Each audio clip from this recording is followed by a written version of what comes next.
ഒരു രൂപ പോലും സർക്കാരിൻ്റെയോ ദേവസ്വം ബോർഡിൻ്റെയോ എടുക്കില്ല. പൂർണ്ണമായും സ്പോൺസർഷിപ്പിലാണ് ആഗോള അയ്യപ്പ സംഗമം നടത്തുന്നത് എന്നാണ് സർക്കാർ ഹൈക്കോടതിയിൽ നൽകിയ സത്യവാങ്മൂലം. എന്നിട്ടിപ്പോൾ കോടിക്കണക്കിന് രൂപ ദേവസ്വം ബോർഡിൽ നിന്നെടുത്ത് അയ്യപ്പ സംഗമം നടത്തി എന്നാണ് പുറത്തു വരുന്നത്. പണം എടുത്തത് മിനിറ്റ്സിൽ പോലും രേഖപ്പെടുത്തിയിട്ടില്ല.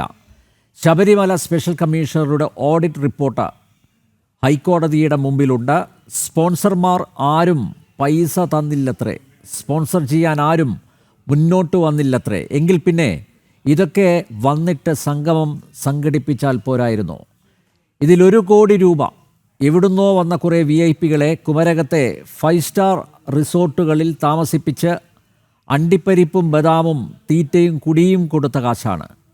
ബാക്കി പന്തലുകാർ കൊണ്ടുപോയി, ശേഷിക്കുന്നത് ചില വായിലും പോയി.